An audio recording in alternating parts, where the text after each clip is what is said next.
భరత్ గారిని మాట్లాడొస్తుందిగా కోరుకుంటున్నాను. Sir come forward. So సభాయ నమః. వేదిక మీద ఉన్న వాళ్ళందరూ కూడా లాస్ట్ టైం ఈవెంట్లోనే చెప్పాను, ఇప్పుడు మేబీ మళ్ళీ చెప్తున్నాను. ఫస్ట్ టైం మూవీ కథ ఫస్ట్ టైం నేను విన్నాను, ఎందుకంటే హేమంత్ గారు ఫస్ట్ టైం వినిపించింది నాకు. సో స్టోరీ కానీ లేకపోతే అడిషన్స్లో కానీ మొదటి నుంచి ఉన్నాను. రెండు విషయాలు, ఇప్పుడు హేమంత్ అన్న అంటే నాకు ఒకటి గుర్తుకొచ్చింది. గాయత్రి గుప్తా గారు హేమంత్ అన్న అని పిలిచారు కదా, ఆయన ఏం చెప్పారంటే నేను హీరోయిన్కి రాఖీ కట్టి సినిమా స్టార్ట్ చేస్తా అని చెప్పారు. ఎందుకంటే అప్పుడు బాగా మీటూ మూమెంట్ ఏదో నడుస్తుండే. సార్ ఇక్కడ కూడా మీరు న్యూస్లో ఒక లైన్ ఇచ్చారు కదా సార్ వైరల్ అవడానికి. సో ఫస్ట్ డైరెక్టర్ అవుతాను నేను, రాఖీ కట్టి మూవీ చేస్తా అని ఆయన నాకు చెప్పింది గుర్తు. చేశారా సార్ అది? ఓకే ఓకే, ఒక్కసారి మీరు కూడా మధ్యలో కొంచెం రండి సార్ ఇక్కడికి. మీరు రాఖీ కట్టారా? మీకు రాఖీ కట్టారా? సారీ, రాఖీ కట్టలేదు, కానీ అగ్రిమెంట్లో సిస్టర్ అని మెన్షన్ చేశాము. సిస్టర్ అని మెన్షన్ చేశారు. జాగ్రత్త అండి, ఆస్తులు అడుగుతారేమో మెన్షన్ చేసింది చూపించి. Okay, so it's a completely Hemanth గారు Reddy, it's a completely director's movie. ఇంతకుముందు తమ్మారెడ్డి భరద్వాజ గారు చెప్పారు కదా, writer, editor, VFX lead, producer, director, even మ్యూజిక్లో కూడా పాట కూడా మీరు రాశారా? ఒక పాట రాశారు, ఇన్వాల్వ్మెంట్ ఉంది. సార్ మీరు ఏం చెప్పినా మైక్ కొంచెం దగ్గరగా చెప్పాలి సార్. మీ తల ఎటు తిరిగినా మైక్ కూడా తిరగాలి సార్ ఇక్కడ. టీవీలో మైక్ పెట్టుకోలేదు, అదే నాకు తెలుసు. I completely understand your problem. So ఆటోమేటిక్గా మైక్ క్యాచ్ చేసి కాబట్టి. So it's a completely director movie. Single digit క్యారెక్టర్స్తో, అంటే 10 మంది లోపే క్యారెక్టర్స్ ఉంటారు సినిమాలో. నాకు ఎగ్జాక్ట్లీ 7 8 తెలీదు. ఎక్కడ బోర్ కొట్టదు. నార్మల్గా 100 క్యారెక్టర్లు ఉన్న సినిమా బోర్ కొడుతుంది. But 2.5 hours 3 hours running, 2 hours running time ఎక్కడా కూడా బోర్ కొట్టదు. నాకేంటంటే ఇప్పుడు ఈ మధ్య డైరెక్టర్ సెంట్రిక్ మూవీస్ తక్కువైపోయినాయి. కెప్టెన్ ఆఫ్ షిఫ్ట్ అన్నది అయిపోయింది. అంటే ఒక హీరో ఇమేజ్, దానికి అనుగుణంగా కథను అనుకోవడం, అంటే అది కన్విన్సింగ్గా ఉండట్లే. మూస సినిమాలు అయిపోయినట్టు అనిపిస్తుంది తెలుగు కానీ వేరే ఇండస్ట్రీస్లో కానీ. అంటే బియాండ్ ది సినిమా అంటేనే ఒక ఇమాజినేషన్ కదా, ఆ ఇమాజినేషన్ ఆలోచించలేకపోతున్నారు. ఎట్లా ఆలోచిస్తారంటే ఒక హీరో వచ్చి ఒకళ్ళే 100 మందినో 200 మందినో కొట్టడం, నరికేయడం, చంపడం, ఇట్లా సినిమాటిక్ అన్నది అయిపోయింది.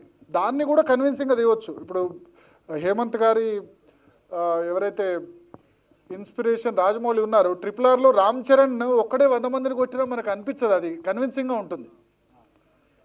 అదేవిధంగా ఆ ఇంటర్వెల్ పార్ట్ కూడా ఒకటేసారి అన్ని జంప్ చేయడం, ఎవరు ఎక్స్పెక్టేషన్ చేయని విధంగా ఉంటాయి.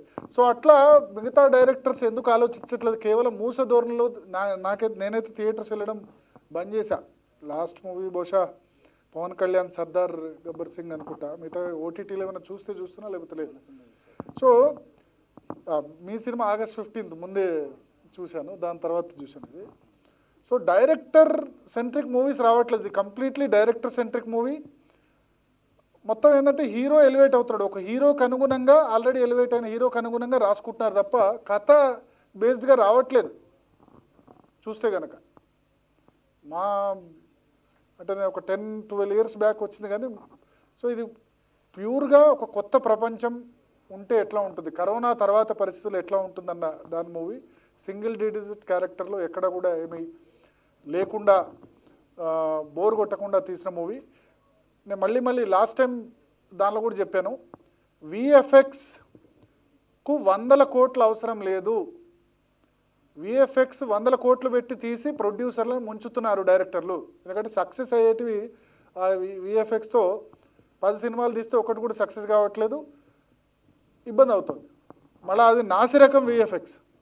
కొన్ని సినిమాలు 500 కోట్లు పెట్టి తీసిన విఎఫ్ఎక్స్ కూడా నాసిరకం విఎఫ్ఎక్స్గా కనిపిస్తాయి. కానీ చాలా తక్కువ ఖర్చుతో, tens of crores బడ్జెట్తో ఇంత బాగా విఎఫ్ఎక్స్ తీయవచ్చా అని హేమంత్ నిరూపించాడు. సినిమా చూసిన వాళ్ళు డెఫినెట్గా ఇది ఒప్పుకుంటారు. రేపు 22వ తారీఖు విఎఫ్ఎక్స్ ఇంత తక్కువ ఖర్చులో ఇంత బాగా తీయవచ్చా, విఎఫ్ఎక్స్కు 100 కోట్లు అవసరమా, ప్రొడ్యూసర్ల సొమ్ము తగలేయడం అవసరమా విఎఫ్ఎక్స్ పేరుతో అన్నదాన్ని ఖచ్చితంగా హేమంత్ ప్రూవ్ చేస్తాడు. చాలా అద్భుతంగా ఉన్న అన్ని క్యారెక్టర్లు కూడా బాగున్నాయి. అన్వికాకు మంచి పేరు వస్తుంది, సౌరభ్ జీకి చాలా మంచి పేరు వస్తుంది. గాయత్రి గుప్తా ఆల్సో. సినిమా చూశాను కాబట్టి చెప్తున్నా. సో దీనిలో నటించిన వాళ్ళకి అందరికి కూడా డెఫినెట్లీ మైమ్ గోప్యా ఎస్. సో ఆయన సంబంధించిన క్యారెక్టర్ కూడా interesting. Everything is interesting. Please అంటే నేను సినిమా ఇష్టపడే వాళ్ళు రిక్వెస్ట్ చేసేది ఏంటంటే, మీరు ఒక చిన్న సినిమాకి ఇటువంటి సినిమాకు ప్రోత్సాహం ఇస్తే కనుక డెఫినెట్గా ఇటువంటి డైరెక్టర్లు ఇటువంటి సినిమాలు చాలా వస్తాయి. తెలుగు ఇండస్ట్రీలో ఇటువంటి వాటిని ఎంకరేజ్ చేయాల్సిన అవసరం ఉంది. సినిమా కష్టాలు ఏందో నాకు తెలుసు. హేమంత్ గారు ఎంత కష్టపడ్డారో నాకు తెలుసు. సినిమా కష్టాలు అంటాం కదా, ఆ సినిమా కష్టాలన్నీ కూడా పడి ఆయన మొత్తం ఇవన్నీ చేసి captain of the ship Rajamouli గారు ఏకలవ్య శిష్యుడుగా చేశారు. డెఫినెట్గా ఈ ప్రయత్నం సక్సెస్ అవుతుంది. డెఫినెట్గా ఇది థియేటర్లో ప్లస్ ఓటీటీలో వచ్చిన తర్వాత డెఫినెట్గా చాలామంది చూస్తారు. థియేటర్లో అంటే అతడు సినిమాలాగా ఓన్లీ సినిమాలోకి వచ్చిన తర్వాత సక్సెస్ కాకుండా థియేటర్లో ప్లస్ ఓటీటీలో కూడా బ్రహ్మాండమైన సక్సెస్ అవుతుందని ఆశిస్తున్నాను. సో థ్యాంక్ యూ భరత్ గారు, థ్యాంక్ యూ సో మచ్.